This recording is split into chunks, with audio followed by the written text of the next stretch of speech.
Mana mulai? Bismillahirrahmanirrahim.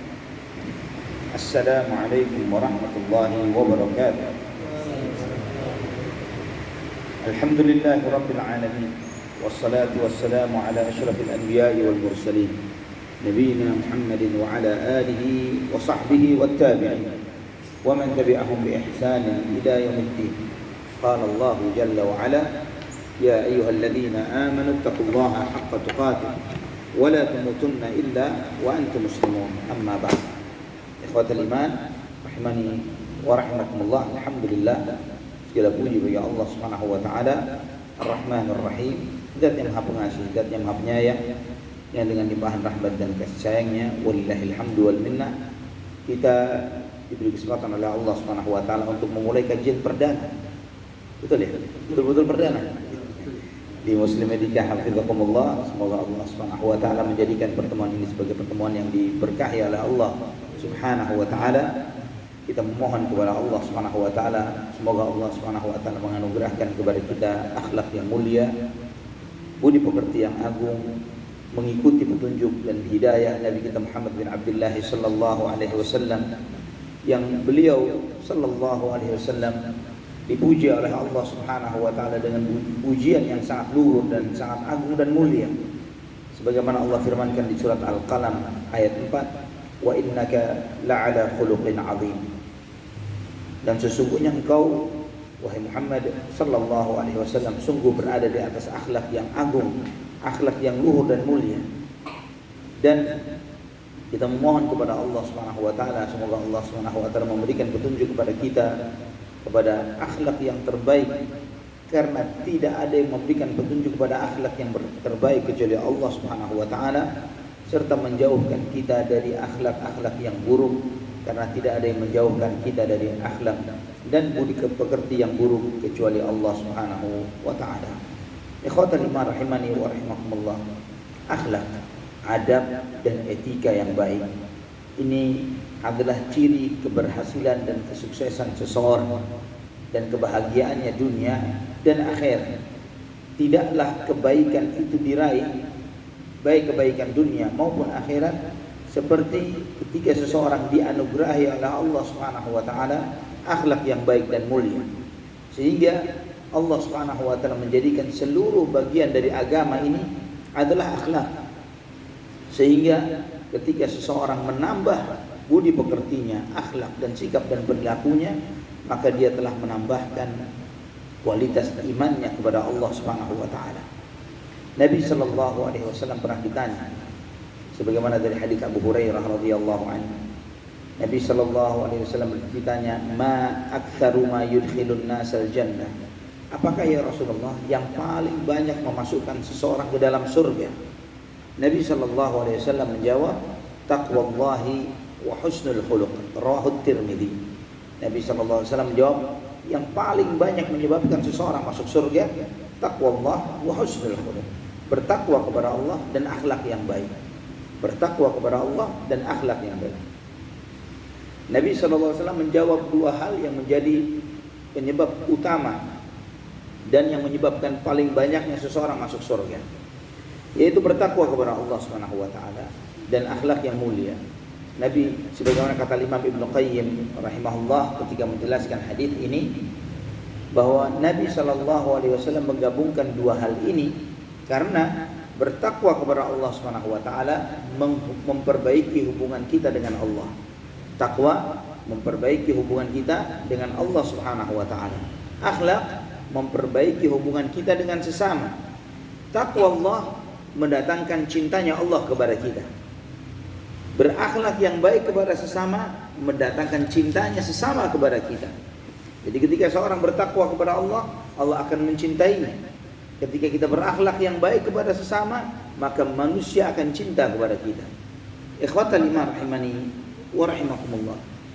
Bahkan jauh dekatnya seseorang nanti pada hari kiamat di surga kelak dengan Rasulullah sallallahu alaihi wasallam ini sangat tergantung pada akhlak dan budi pekertinya.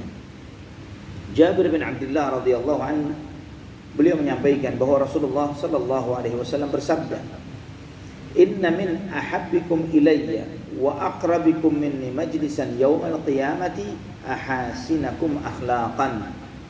Rawahu Tirmidzi wa sahahahu al-Albani. Nabi sallallahu alaihi wasallam bersabda, sesungguhnya orang yang paling aku cintai dan paling dekat tempat duduknya denganku nanti pada hari kiamat adalah yang paling baik akhlaknya. Yang paling dicintai dan paling dekat tempat duduknya pada hari kiamat adalah yang paling bagus dan paling baik akhlaknya. Artinya semakin baik akhlak seseorang, semakin dekat tempat duduknya dengan Rasulullah sallallahu alaihi wasallam. Dan artinya semakin buruk akhlak dan perangai seseorang, maka dia semakin jauh dari Rasulullah sallallahu alaihi wasallam. Ikhwatal iman, bahkan dengan akhlak yang mulia, ini akhlak ini sangat powerful, sangat kuat pengaruhnya, lebih kuat daripada jabatan, lebih kuat daripada serangan fajar para politikus, ya, yang ketika mereka melakukan pembagian uang ini dan itu dan sebagainya untuk membeli suara dan yang semisalnya. Akhlak lebih luar biasa dari itu semuanya. Sampai Nabi sallallahu alaihi wasallam bersabda dalam hadis yang diriwayatkan oleh Al-Bazzar di dalam musnad dan dihasankan oleh Syekh Al-Albani rahimahullah, Nabi sallallahu alaihi wasallam bersabda, innakum lan tas'u an-nas bi amwalikum walakin yas'uhu minkum bastul wajhi wa husnul khuluq. Sesungguhnya kalian tidak akan sanggup menguasai manusia dengan harta kalian. Menguasai orang dengan harta. Mungkin kita bisa membayar, tapi bisa jadi mungkin sekarang dia taat kepada kita, tapi nanti sore belum tentu. Ya, karena dia teriming-iming dengan harta yang kita berikan kepadanya. Namun kata Nabi sallallahu alaihi wasallam, kamu bisa menguasai hati mereka dengan murah senyum dan akhlak yang baik. Dengan murah senyum dan akhlak yang baik. Subhanallah, ikhwatal iman rahimani wa rahimakumullah. Sebanyak apapun harta seseorang, antum sangat mengenal banyak orang yang sangat kaya raya. Donald Trump misalnya, kurang kaya apa dia? Sangat kaya Donald Trump, tapi tidak membuat warga Amerikanya sendiri cinta dan mendukungnya. Ya, dan begitu banyak pembencinya. Padahal dia sangat kaya, sangat terkenal dan yang sebagainya. Namun ternyata ikhwatal iman, harta tidak bisa membeli hati manusia untuk membuat orang itu jatuh hati kepada orang tersebut. Namun sebaliknya, ketika seseorang dianugerahi oleh Allah Subhanahu wa taala bastul wajh, murah senyum, dia murah senyum terhadap sesama, wa husnul khuluq, dan memiliki akhlak yang baik, itulah yang menguasai hati manusia. Sampai Ibnu Umar radhiyallahu anhuma, beliau menyampaikan kepada anaknya, bunayya innal birra syai'un hayyinun wajhun taliqun wa kalamun layyinun. Wahai anakku, kebajikan itu sesuatu yang murah, yang gampang. Yaitu apa? Wajhun taliq, murah senyum, wa kalamun layyin, dan berbicara yang lemah lembut. Dan antum lihat ikhwatal iman rahimani wa rahimakumullah, Nabi kita Muhammad sallallahu alaihi wasallam dianugerahi oleh Allah Subhanahu wa taala syariat yang agung dan mulia, kebenaran wahyu, dan di samping itu memiliki akhlak dan perangai yang luar biasa. Allah Subhanahu wa taala memuji beliau dari sisi akhlaknya. Maka kita melihat bagaimana dampak dakwah Nabi sallallahu alaihi wasallam kepada umat manusia, bukan hanya kepada Quraisy saja. Dan coba kita melihat ketika ada sebagian orang yang timpang dari salah satu sisinya. Yang satu mendakwahkan kebenaran, mendakwahkan kebaikan, ala manhajin sahih, Quran was sunnah bi fahmi salafil ummah. Ya, Quran sunnah dengan pemahaman salaf, tapi tidak dibingkai, tidak dibungkus dengan akhlak yang baik. Namun dengan sikap yang bengis, dengan cara yang kasar, dengan sikap yang menakutkan. Ini membuat orang tidak simpati kepada kebenaran itu, walaupun kebenaran ini adalah konten dakwahnya, adalah apa yang dia sampaikan, adalah hak dan benar. Namun ketika dia tidak membingkainya dengan benar, maka orang pun akan menjauhinya. Sebaliknya, berapa banyak mereka yang misionaris Kristen misalnya, ya, dia mengajak kepada ajaran yang salah, mengajak manusia untuk menyembah makhluk dari makhluk ciptaan Allah Subhanahu wa taala, menuhankan sosok salah seorang nabi dan kemudian dinisbatkan kepada nabi tersebut dia adalah anak Tuhan atau dia jelmaan Tuhan dan yang semisalnya. Namun ketika dia menyampaikannya dengan lemah lembut dan dengan tutur kata yang santun, dengan terkadang datang membawa hadiah dan seterusnya, akhirnya orang yang bertauhid sekalipun bisa leleh dan dulu akhirnya mengikuti ajaran salahnya. Ini pengaruh akhlak. Dan sayang sekali ya ikhwatal iman, jika kita telah dianugerahi oleh Allah akidah yang sahih, akidah yang benar ini, akidah tauhid dan sunnah Nabi sallallahu alaihi wasallam, kemudian kita tidak belajar untuk memiliki akhlak dan perangai yang baik. Ikhwatal iman rahimani wa rahimakumullah. Akhlak ini anugerah dari Allah Subhanahu wa taala, yang Allah Subhanahu wa taala anugerahkan kepada siapa yang dikehendaki dari hamba-hamba pilihannya. Maka di antara doa istiftah yang diajarkan oleh Nabi sallallahu alaihi wasallam kepada kita, Nabi sallallahu alaihi wasallam mengajarkan doa setelah takbiratul ihram, membaca inna salati wa nusuki wa mahyaya wa mamati lillahi rabbil alamin la syarika lahu wa bidzalika umirtu wa ana minal muslimin. Allahumma hdini li ahsanil akhlaq wal la yahdi li ahsaniha illa anta wa qini sayyi'al a'mali wa sayyi'al akhlaq wa la yaqi sayyi'aha illa anta. Ya, Nabi SAW mengajarkan doa, sesungguhnya salatku, sembelihanku, hidup dan matiku adalah untuk Allah Subhanahu wa taala Rabbul Alamin. Tiada sekutu baginya dan dengan itulah aku diperintahkan dan aku termasuk orang-orang yang muslim. Ya Allah, Allahumma hdini li ahsanil a'mali wal akhlaq wa la yahdi li ahsaniha illa anta. Ya Allah, anugerahkanlah kepadaku amal yang terbaik dan akhlak yang terbaik, dan tidak ada yang memberikan petunjuk kepadaku kepada akhlak dan amal yang terbaik kecuali Engkau. Wa qini sayyi'al a'mali wal akhlaq, dan lindungilah aku ya Allah dari amal yang buruk dan akhlak yang buruk. Wa la yaqi sayyi'aha illa anta, dan tidak ada yang bisa melindungiku dari amal dan akhlak yang buruk kecuali Engkau ya Allah. Ini menunjukkan kepada kita Nabi sallallahu alaihi wasallam mengajarkan kepada kita beragam doa agar kita selalu dihiasi dengan akhlak yang baik. Di antara doa Nabi sallallahu alaihi wasallam, Allahumma inni a'udzubika min munkaratil akhlaq wal a'mali wal ahwa. Ya Allah, aku berlindung kepadamu dari akhlak-akhlak yang buruk, amal-amal yang buruk dan hawa-hawa nafsu yang buruk. Banyak sekali ikhwatul iman doa yang diajarkan Nabi sallallahu alaihi wasallam. Maka Tawus bin Kisan rahimahullah, beliau menyampaikan bahwa akhlak ini adalah anugerah yang Allah Subhanahu wa taala anugerahkan kepada siapa yang Allah kehendaki pada hambanya. Maka jika Allah Subhanahu wa taala menginginkan bagi seorang hamba suatu kebaikan, Allah berikan kepadanya akhlak yang baik. Subhanallah. Dan memang benar ikhwatul iman, karena anugerah Allah ini beragam. Ada yang diberi harta, ada yang diberi jabatan, ada yang diberi popularitas. Dan yang terbaik yang Allah berikan kepada seorang hamba adalah din, agama.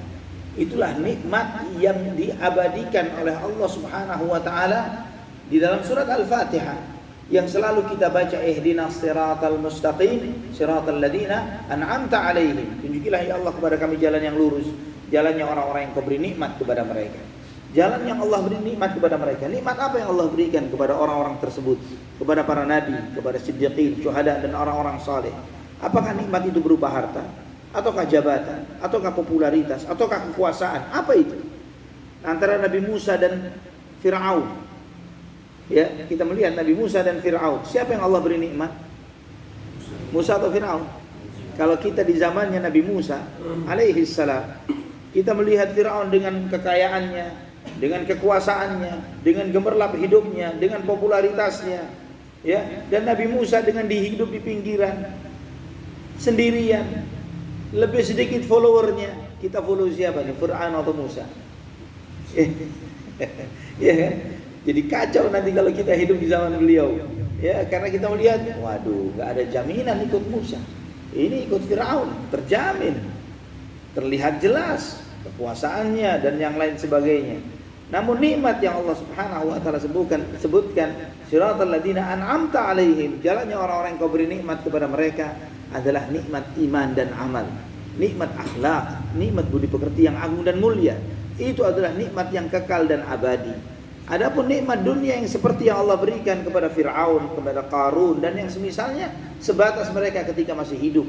Sesudah ini lewat semuanya, ya, tidak akan ada yang tersisa. Dan ikhwatal iman rahimani wa rahimakumullah, orang yang diberi rizki terbesar adalah yang diberi oleh Allah Subhanahu wa taala akhlak terbesar. Al-Imam Ibnu Qayyim rahimahullah menyebutkan, fa innal akhlaqa mawahibun yahibullahu minha ma yasha'u liman yasha'.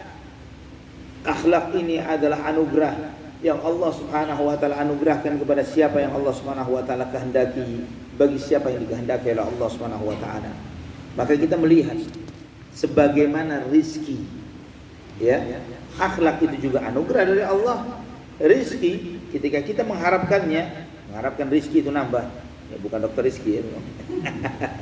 Supaya rizki kita ditambah oleh Allah Subhanahu wa taala, bagaimana kita melakukannya? Pertama adalah dengan memohon kepada Allah agar Allah Subhanahu wa taala mudahkan jalan kita untuk meraih rizki yang halal.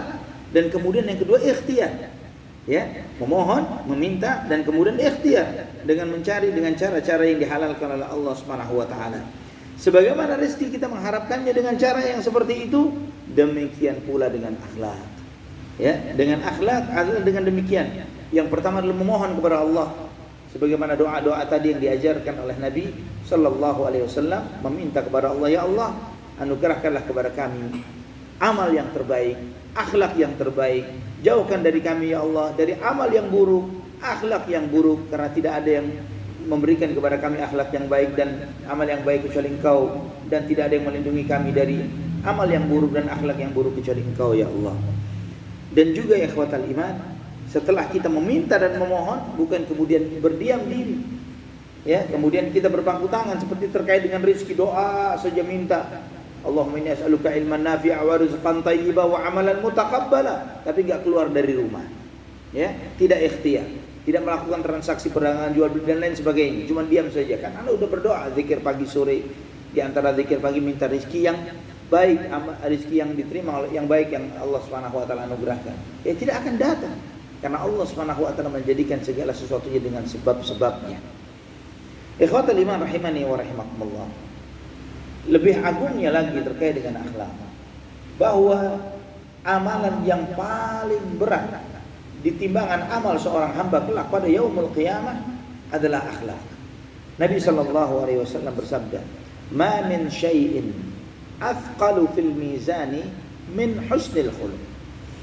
Tidak ada sesuatu yang lebih berat pada timbangan amal seseorang nanti pada yaumul qiyamah melebihi akhlak yang baik. Ini akhlak yang baik ini adalah yang paling berat.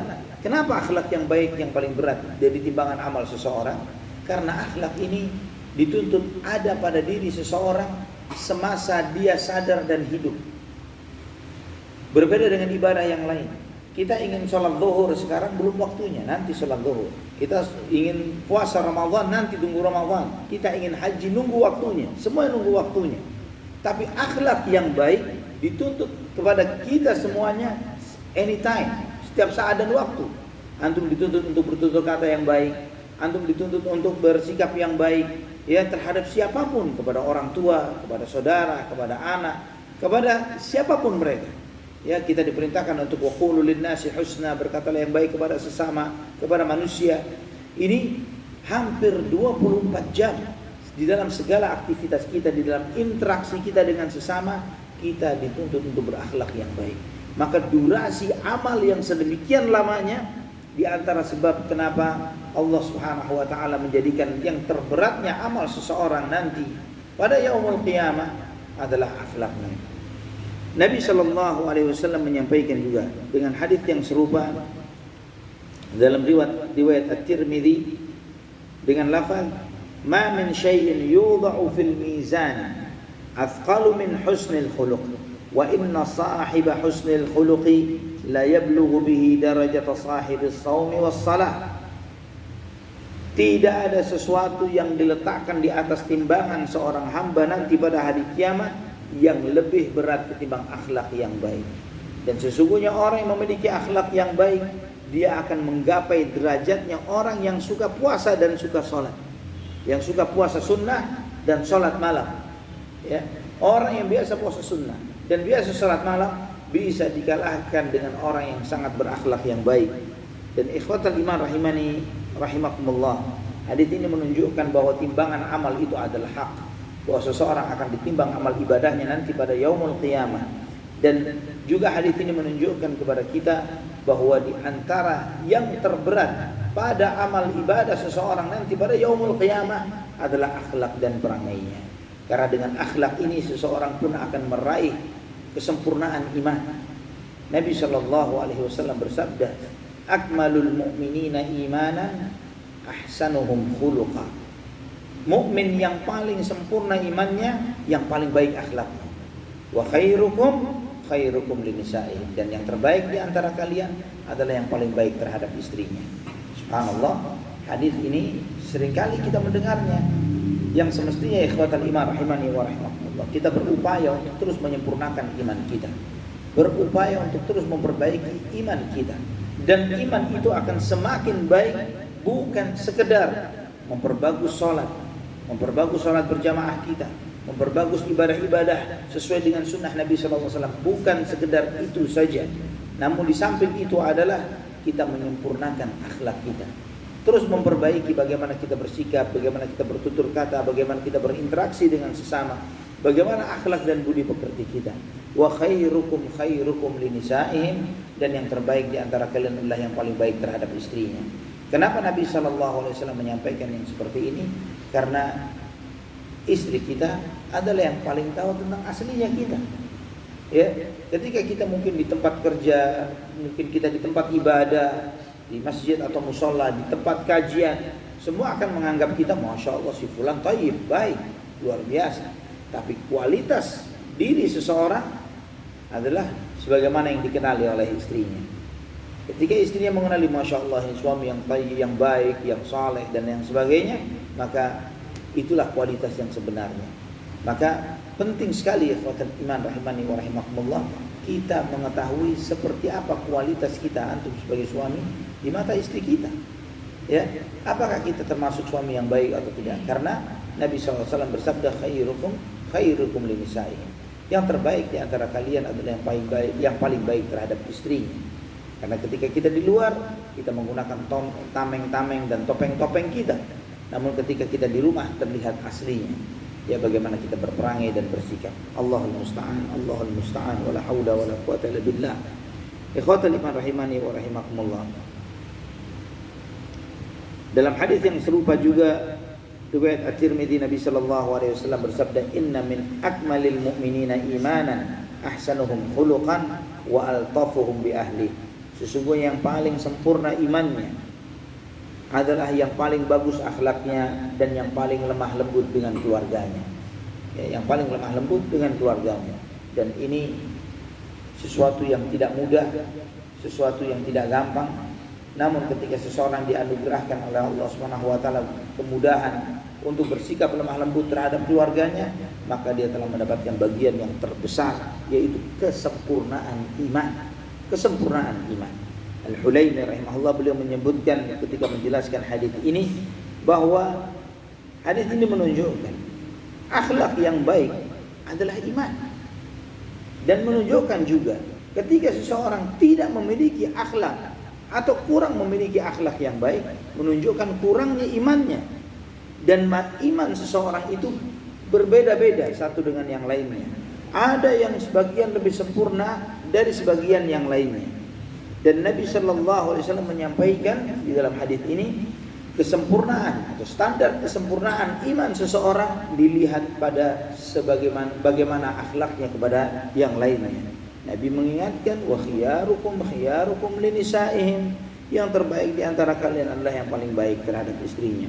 Maka ketika mereka bermuamalah, berinteraksi dengan istrinya dengan akhlak yang baik, sabar dengan segala kekurangan diri dan kekurangan istri kita, menyikapi mereka dengan murah senyum, dengan terus berbuat ihsan, maka itu menunjukkan kesempurnaan akhlak dan kesempurnaan iman pada seorang muslim. Ikhwatal iman rahimani wa rahimakumullah, saking dahsyatnya tentang akhlak ini, sampai Nabi SAW pernah menyebutkan, innama bu'ithtu liutammima salihal akhlak. Dalam riwayat Imam Ahmad, dalam riwayat Al-Bazzar dengan redaksi innama bu'ithu liutammima makarimal akhlaq. Sesungguhnya aku diutus oleh Allah Subhanahu wa taala untuk menyempurnakan akhlak yang baik. Kata innama dalam bahasa Arab itu berarti adatu hasrin. Jadi huruf yang dipakai untuk membatasi. Seakan-akan Nabi sallallahu alaihi wasallam bersabda dalam kalimat innama bu'ithu liutammima salihal akhlaq, aku sesungguhnya diutus oleh Allah tidak lain dan tidak bukan hanyalah untuk menyempurnakan akhlak yang mulia. Seakan-akan seperti itu. Misiku satu-satunya tidak lain dan tidak bukan adalah untuk menyempurnakan akhlak yang mulia. Seakan-akan seperti itu. Dan memang benar, ikhwatalillah. Jika antum melihat semua syariat Allah Subhanahu wa taala, seperti salat misalnya. Salat ini inna salata tanha 'anil fahsya'i wal munkar. Salat itu mencegah dari perbuatan keji dan munkar. Semakin seseorang menyadari dan memahami praktek ibadah salat yang dia lakukan, dengan paham dia terhadap ibadah yang dia lakukan, akan melahirkan ketawadhuan, akan melahirkan keikhlasan, akan melahirkan akhlak dan budi pekerti yang baik, akan melahirkan toleransi, tenggang rasa dengan sesama. Karena ternyata setiap ibadah salat yang dia lakukan ini bukan untuk dirinya sendiri. Dia tidak pernah meminta hidayah kepada Allah untuk saya saja, tapi selalu meminta kepada Allah, ihdinas siratal mustaqim, tunjukilah kami. Ya, walaupun dia salatnya sendirian, selalu di dalam salatnya dia selalu meminta assalamu alayna wa ala ibadillahi salihin. Kita menuju keselamatan untukku dan seluruh hamba-hamba Allah yang saleh. Ini menunjukkan bahwa dia tidak pernah egois, bahwa dalam ibadah salatnya walaupun sendirian ternyata dia berdoa untuk sesama hamba-hamba Allah Subhanahu wa taala yang lainnya.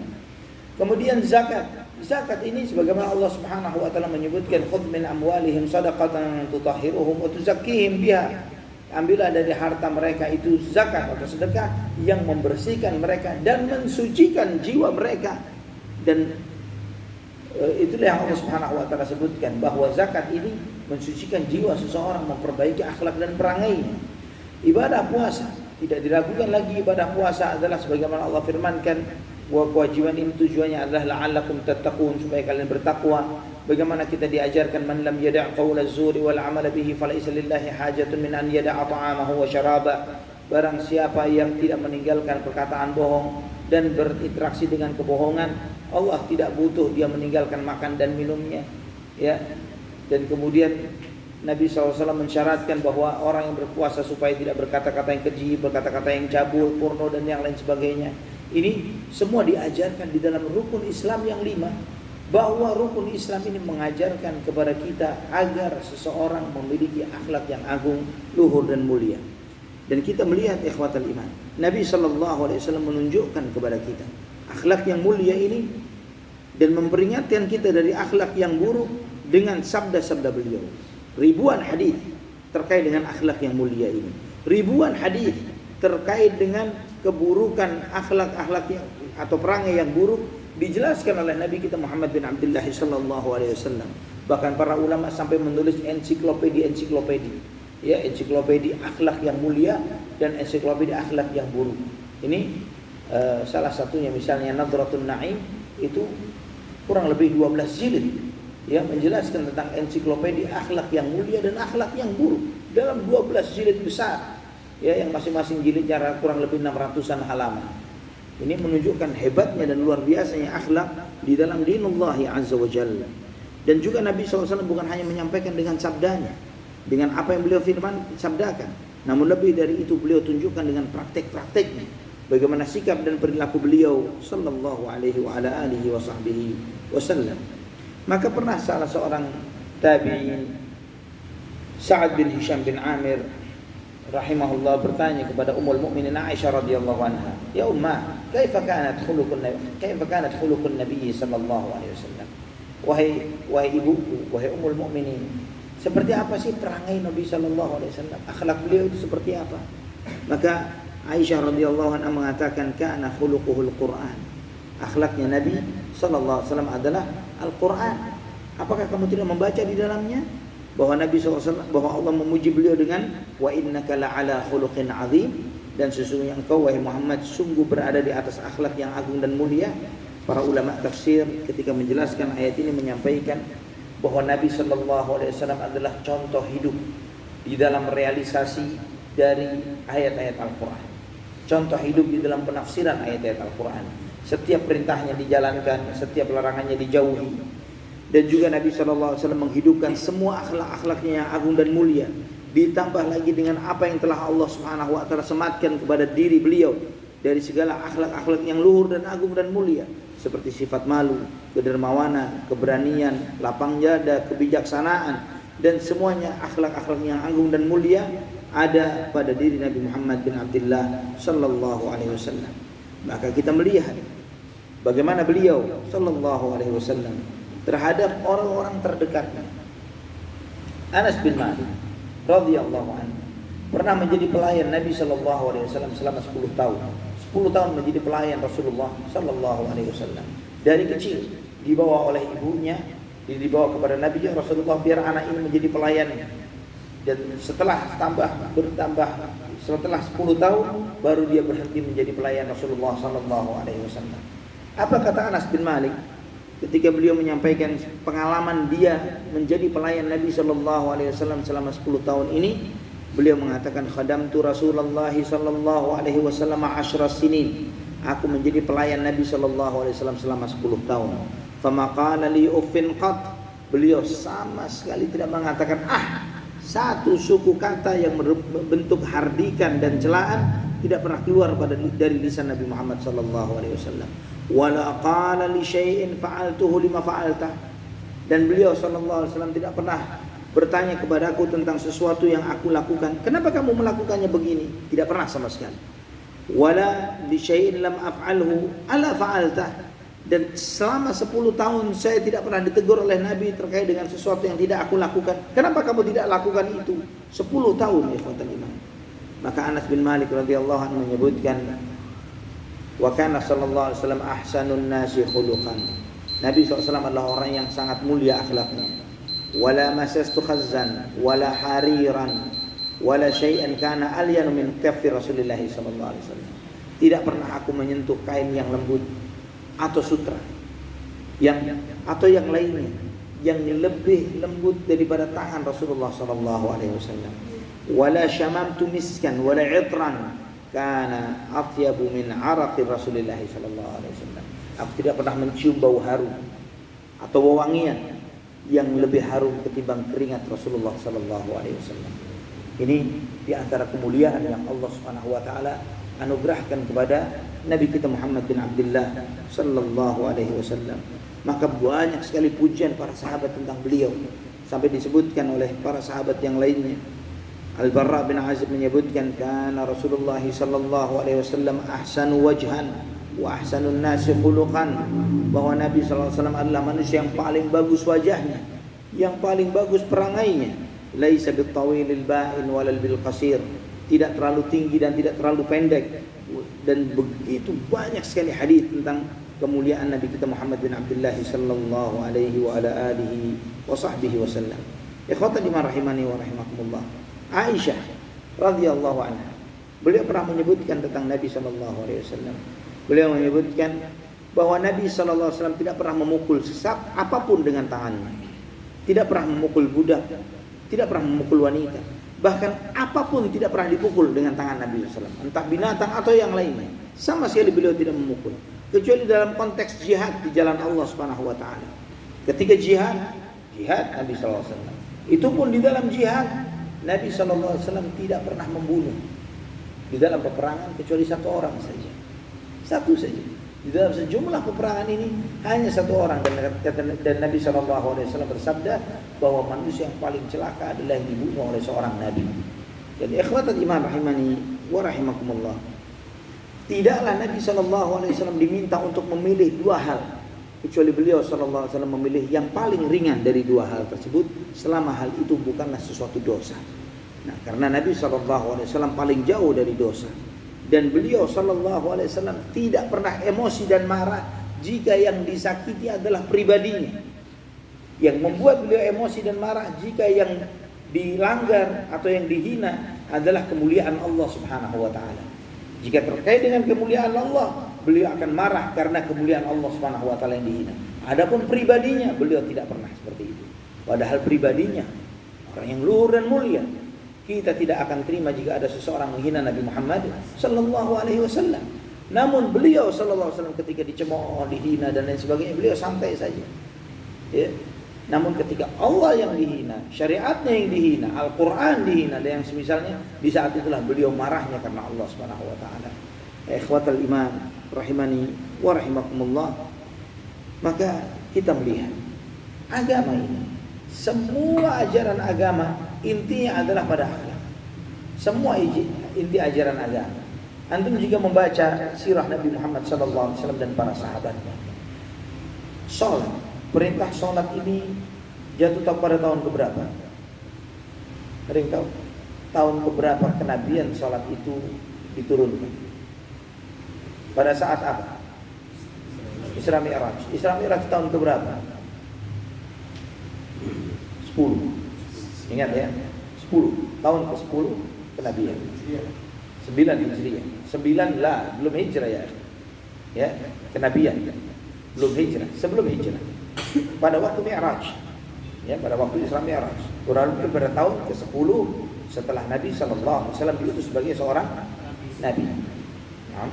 Ya, ini 10 tahun baru ada perintah sholat, puasa, zakat, haji, Jumatan, sholat Id, semuanya keluar turunnya di Madinah. Semuanya di Madinah.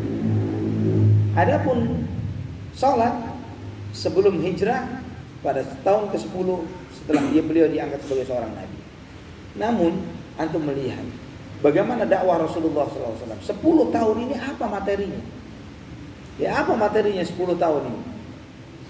Dan profesi beliau nabi, tidak ada lagi yang lain. Beliau sibuk berdakwah siang dan malam. Nah, 10 tahun ini yang beliau dakwahkan tauhid dan akhlak yang mulia. Tauhid dan akhlak yang mulia. Maka begitu banyak, misalnya kisahnya Ja'far bin Abu Talib ketika hijrah ke Habasyah, ditanya, seperti apa sih dakwah Nabi Muhammad SAW?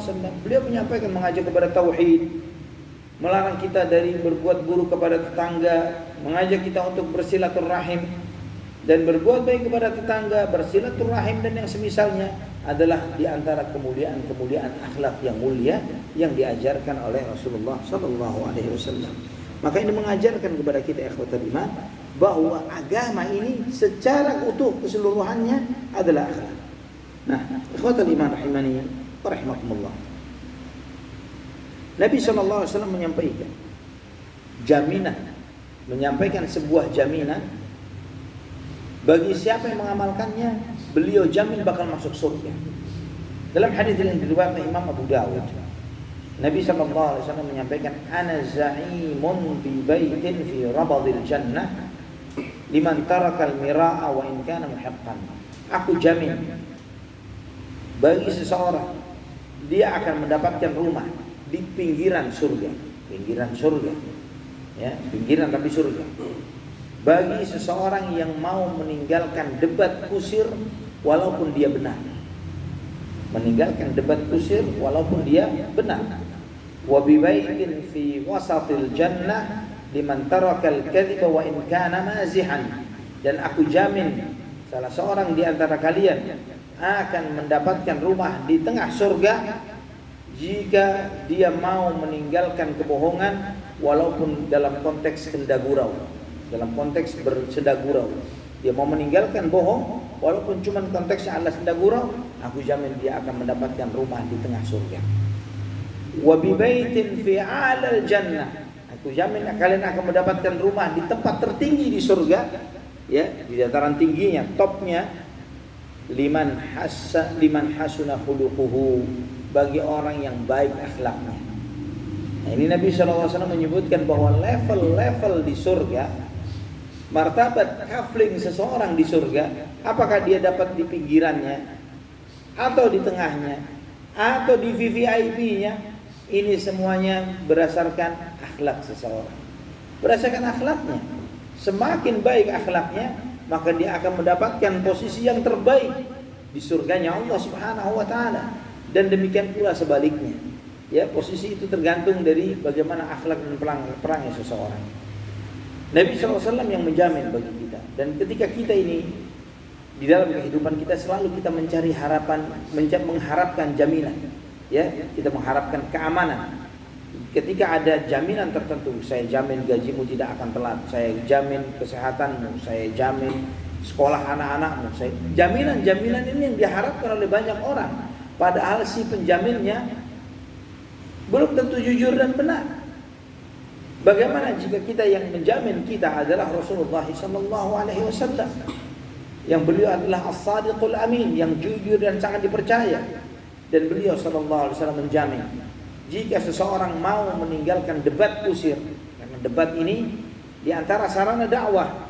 Namun ketika perdebatan itu dibangun atas dasar sama-sama tidak tahu dan tidak punya ilmu, tinggalin.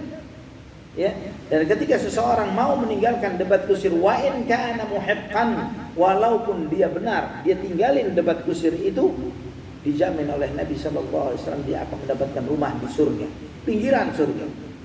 Nah, kalau dia mau meninggalkan berbohong, walaupun dalam konteks senda gurau dan bermain-main, maka dijamin oleh Nabi SAW dapat rumah di tengah surga. Dan jika dia mau memperbaiki akhlak dan perangainya dalam segala konteksnya, ya, karena akhlak ini padahal meninggalkan bohong bagian dari akhlak. Kemudian tidak mau berdebat kusir bagian dari akhlak. Dan ini menunjukkan bahwa semakin berat maka imbalannya pun akan semakin tinggi, yaitu dijamin oleh Nabi SAW dia akan mendapatkan akhlak yang luhur dan mulia, mendapatkan tempat tertinggi dan terbaik di surga. Ikhwatan iman rahimani wa rahimakumullah. Hadis terakhir terkait dengan akhlak pada kesempatan ini, yaitu Nabi SAW menyampaikan dari Abu Dzar radhiyallahu anhu, ittaqillah haitsu ma kunta wa atbi'is sayyi'ata al-hasanata tamhuha wa khaliqin nas bi khuluqin hasan. Rawahu Tirmidzi. Bertakwalah kamu kepada Allah dimanapun kamu berada, dan ikutilah perbuatan dosa yang kamu lakukan dengan kebaikan untuk menghapuskan dosa-dosa tersebut, dan pergaulilah manusia dengan akhlak yang baik.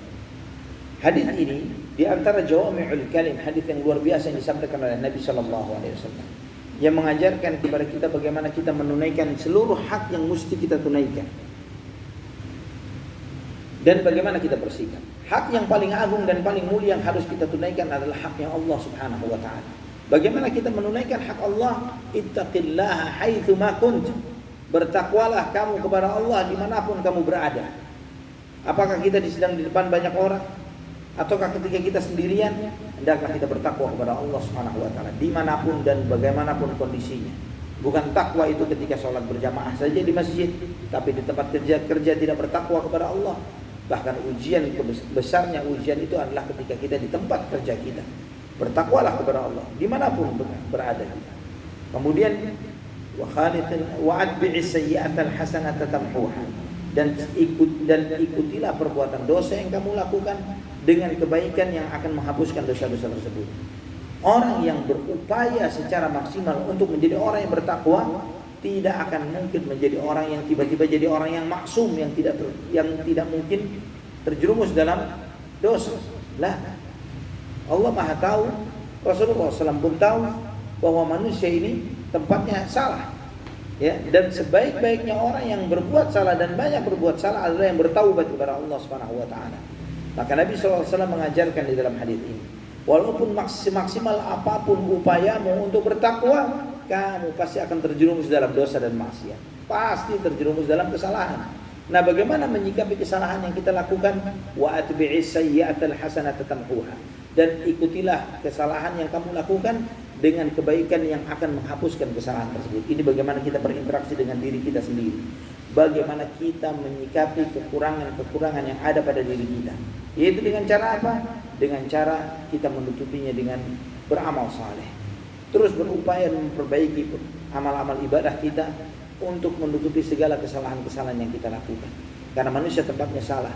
Namun jangan sampai kesalahan itu menjadi dominan pada diri seseorang. Jangan sampai kesalahannya dominan. Namun ketika dia kesalahannya ini dibandingkan dengan kebaikan-kebaikannya seperti kotoran yang ada di gelombang lautan yang besar, maka itu semuanya akan kegulung dengan gelombang lautan yang besar tadi. Ketika kebaikan itu sedemikian masif dan besar dan banyaknya, jangan sampai terjadi yang terbalik.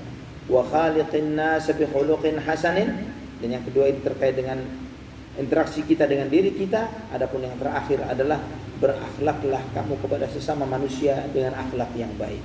Ya, kita diperintahkan untuk berakhlak kepada sesama manusia dengan akhlak yang baik. Dan ini menunjukkan kepada kita ikhwatal iman bahwa berakhlak yang baik bukan hanya dibatasi hanya kepada sesama muslim. Karena Nabi SAW menyampaikan khaliqin nas, berakhlaklah kepada sesama manusia. Manusia ini mau dia muslim, mau dia kafir, siapapun dia, kita harus bersikap dan berakhlak yang baik kepada mereka. Harus berakhlak yang baik. Dan Allah Subhanahu wa taala berfirman di surat Al-Baqarah, wa qulu lin-nasi husna. Berkatalah kamu yang baik kepada sesama manusia. Kata para ulama di antaranya As-Sa'di, ini mengajarkan kepada kita agar kita berakhlak yang baik walaupun kepada orang kafir sekalipun. Sebagaimana itu akhlak dan pelajaran Nabi kita Muhammad sallallahu alaihi wasallam yang selalu bertutur kata yang baik, yang selalu bersikap yang baik, yang selalu menjaga amanah, selalu menepati janji dan yang lain sebagainya. Dan itu beliau sallallahu alaihi wasallam melakukan walaupun terhadap orang-orang kafir sekalipun. Wallahu a'lam bishawab. Mungkin ini ikhwatal iman rahimani wa rahimakumullah. Silakan jika ada yang ditanyakan dari yang disampaikan. Barakallahu fiik.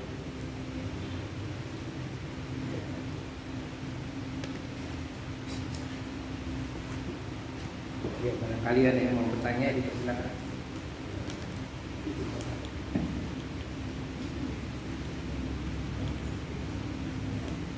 Ustaz, apakah ada saran dari Ustaz untuk kita tetap menjaga konsistensi berakhlak mulia di dalam rumah seperti yang Ustaz bilang tadi, bahwa kita akan ketahuan sendiri dari istri kita sendiri yang cukup berakhlak. Kadang-kala kita pulang sudah lelah, sudah banyak masalah yang kita bawa dari luar, untuk tetap konsistensi menjaga akhlak mulia ini terhadap anak dan keluarga kita sendiri. Barakallahu.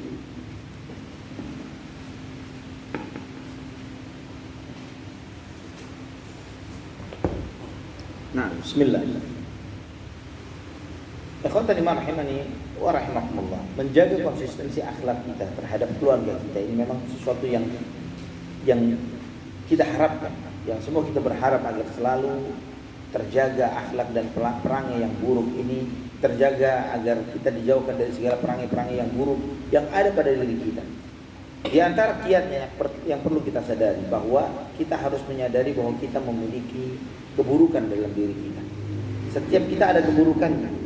Yang itulah kenapa kita setiap hari kita diajarkan untuk berlindung kepada Allah dari keburukan diri kita. Allahumma alimal ghaib wa syahada fatir samawati wal ardh rabb kulli syai'in wa malikahu asyhadu an la ilaha illa anta. Selanjutnya apa? A'udzu bika min syarri nafsi. Ya, a'udzu bika min syarri nafsi wa min syarri syaitani wa syirki.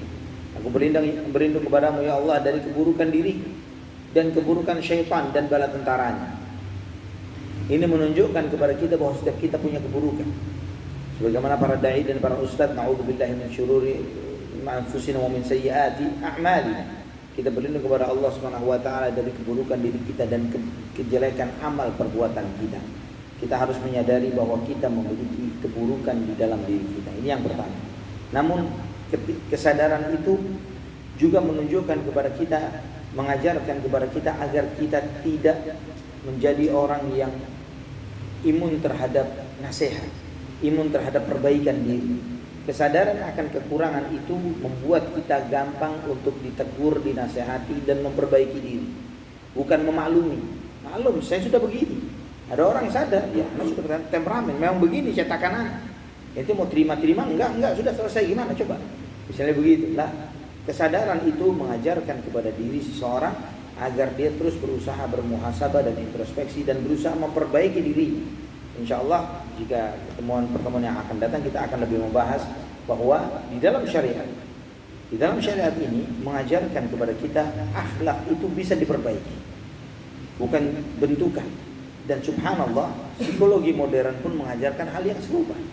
Ya, psikologi modern itu memang banyak banyak firqahnya, ya, banyak aliran-aliran psikologi banyak. Ada di antara yang mengatakan bahwa perangai manusia itu sudah bentukan sejak lahir, ya, bentukan yang artinya sesuatu yang tidak bisa dirubah. Namun asumsi-asumsi ini pun telah terbantahkan.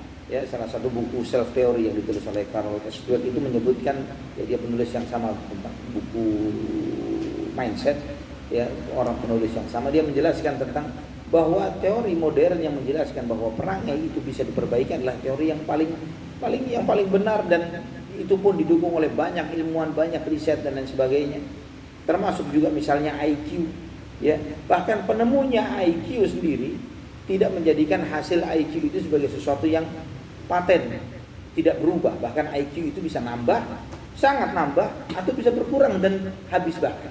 Ya, dan demikian pula dengan akhlak.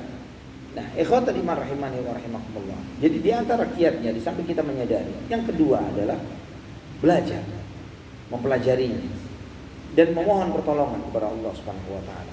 Kemudian di antara kiatnya yang lain adalah, ya, ketika kita mengulang-ulang informasi tentang hal ini, ya, ketika terus kita mengingat, dan syukur-syukur di antara cara bentuk mengingatnya adalah misalnya kita memiliki kelemahan-kelemahan tertentu dalam diri kita, misalnya mudah emosi, misalnya mungkin kita perlu memasang di beberapa spot di rumah kita ini hadis Nabi la taghdab misalnya, jangan marah, ya, atau hadis idza ghadiba ahadukum falyaskut, ya, jika salah seorang di antara kalian sedang marah hendaklah dia diam, misalnya begitu. Dia pasang hal-hal seperti ini untuk selalu mengingatkan dia. Atau misalnya ketika dia adalah orang yang suka mengumpat, suka mencela, suka menghina, maka dia misalnya dia mengingatkan dirinya, ya, self reminder untuk dirinya. Dia taruh misalnya di tempat yang biasa dia duduk atau berinteraksi di sana. Misalnya hadis Nabi sallallahu alaihi wasallam, la yanbaghi lil mu'minin an yakuna la'anan, bahwa seorang mukmin bukanlah seorang yang suka melaknat misalnya. Seorang mukmin bukanlah orang yang suka mengumpat dan mengutuk. Itu hadis sahih Nabi sallallahu alaihi wasallam. Kita taruh sehingga ketika kita duduk, ketika kita melihat subhanallah benar, iya benar, ya benar, dan kita akan terus berusaha untuk memiliki sifatnya orang beriman. Wallahu a'lam bishawab. Ada lagi mungkin yang mau bertanya dari akhwatnya mungkin.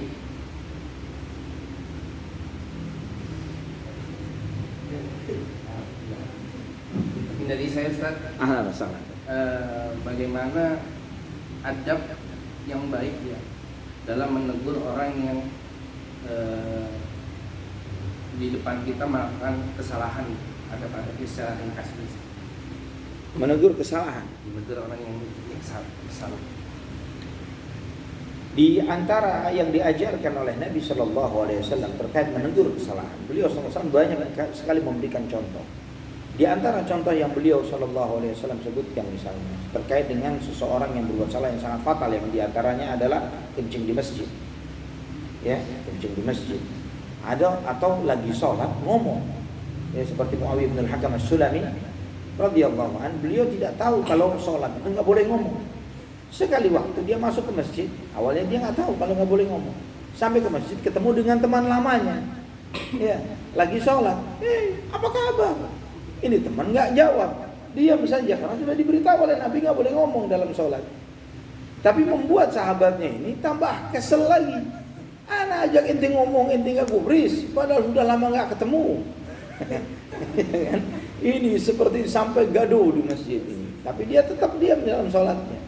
Selesai sholat, Nabi SAW menyampaikan, ya ayuhan nas, inna hadhihi shalah, wahai manusia, wahai orang-orang beriman, ini adalah sholat, tempatnya zikir, tempatnya membaca Al-Quran, tempatnya untuk bermunajat kepada Allah Subhanahu wa taala. Maka tidak sepantasnya di dalam sholat ini ada ucapan manusia. Di sini Nabi SAW bukan hanya menegur yang salah.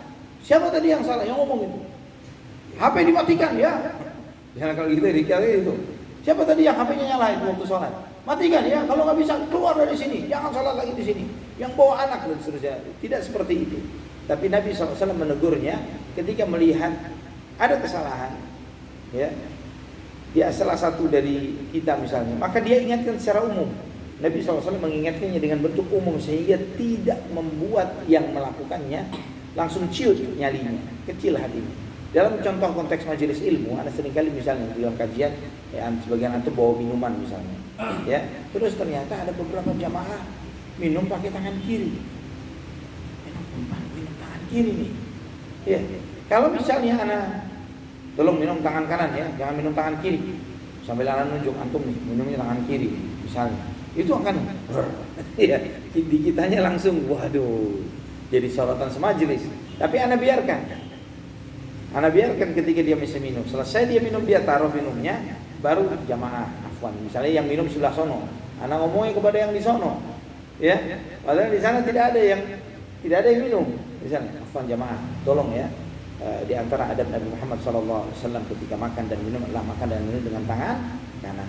Baik, supaya diperhatikan karena anak melihat di antara sebagian kita masih ada yang melakukan pelanggaran ini. Misalnya begitu. Ya, di antara bagaimana kita mempraktikkan bagaimana Nabi SAW menegur seseorang adalah dengan tidak langsung tunjuk hidung kepada orang tersebut supaya dia tidak terlalu tersakiti. Ya, dan juga mengiringi di antara sunnah Nabi SAW adalah menegur seseorang dengan memujinya, ya, menyebutkan kebaikan seseorang itu dan ditambah dengan kalimat yang memotivasi. Seperti Abdullah bin Umar radhiyallahu anhu pernah sekali waktu beliau ini bermimpi di waktu malam dan kemudian mimpinya diceritakan kepada Hafsah, istri Nabi SAW yang merupakan saudari beliau, dan kemudian Hafsah menceritakan kepada Nabi SAW. Setelah itu Nabi SAW menyampaikan kepada Hafsah, ni'mal abdi Abdullah idza qama al-lail. Sebaik-baik hamba adalah Abdullah kalau dia sholat malam. Nah, Nabi SAW memuji, ini Abdullah ini tidur ya kan, tidur sampai subuh. Dan Nabi SAW memuji, ini orang yang paling masya Allah. Ni'mal abd, sebaik-baik hamba Abdullah. Tapi ada tambahan motivasi dari Nabi. Kalau dia sholat malam, ya, jika dia sholat malam akan menjadi the bestnya lagi malam. Dan sejak dia mendengar hadis itu sampai menjelang wafat tidak meninggalkan sholat malam sama sekali. Ya, dan ini subhanallah, ikhwatal iman, Anda perhatikan sebagian kufar, sebagian orang-orang kafir, mereka mempelajari metode ini, mempelajari metode Nabi SAW di dalam menegur kesalahan. Ya, di antaranya adalah dengan menyebutkan hal-hal positif pada diri seseorang. Karena sejelek-jeleknya orang yang misalnya antum menegur karyawan misalnya, ya, kita sebelum kita mengangkat karyawan tersebut pasti kita melakukan screening. Tidak tiba-tiba ya udah kamu ikut kerja dengan anak. Karena hal-hal positif yang ada pada diri orang tersebut yang membuat kita terdorong untuk mengangkat dia sebagai karyawan kita atau orang dekat kita. Nah, ketika dia melakukan suatu kesalahan, demikianlah kita bisa mengingatkan dia dengan menyebutkan kebaikan-kebaikannya. Masya Allah, kamu begini, kamu begini, kamu begini, kamu begini. Dan di dalam mengingatkan itu, sebagaimana Nabi SAW mengajarkan, jangan sampai pakai tapi. Ya, kalau inti Masya Allah, lihat nilai BPK inti ini 4 terus, sempurna terus. Inti ini begini, itu begini dan sebagainya. Itu lulus dengan cum laude misalnya dan sebagainya. Tapi kalau sudah pakai tapi langsung cek gitu ya, waduh, nggak ada nilainya nih dengan cuman antum ganti dengan tapi itu dengan kata dan, ya, dan akan lebih baik lagi jika inti begini dan begitu, ya, diganti tapinya dengan dan supaya tidak menetralisir semua pujian yang telah kita sampaikan. Seperti Nabi SAW, ni'mal abdi Abdullah idza qama min al-lail. Sebaik-baik hamba adalah Abdullah kalau dia salat malam. Sallallahu alaihi wasallam. Wallahu a'lam. Ada lagi? Baik. Sampai di sini insyaallah ikhwatal iman. Pada kesempatan kita di pagi hari ini kita belajar tentang akhlak, kita belajar tentang budi pekerti, dan memang di antara kiatnya supaya ilmu ini kepakai adalah di samping kita belajar mempelajarinya, meminta pertolongan kepada Allah, bersungguh-sungguh untuk memperbaiki diri kita, adalah menyampaikannya kepada orang lain. Ya, kiat kita menularkan informasi ini kepada orang lain itu memotivasi kita untuk memiliki sifat yang seperti itu. Ya, membuat kita ini akan malu. Inti sudah ngajarin orang lo ini, sudah cerita ke orang lain. Bagaimana inti memiliki hal yang enggak benar, yang tidak sesuai antara apa yang kamu ucapkan dengan sikap yang kamu lakukan. Itu di antara sikap dan cara agar kita memiliki akhlak yang baik. Wallahu ta'ala وأعلم بالصواب. أقول قولي هذا، سبحانك اللهم وبحمدك، أشهد أن لا إله إلا أنت، وأستغفرك وأتوب إليك. والسلام عليكم ورحمة الله وبركاته.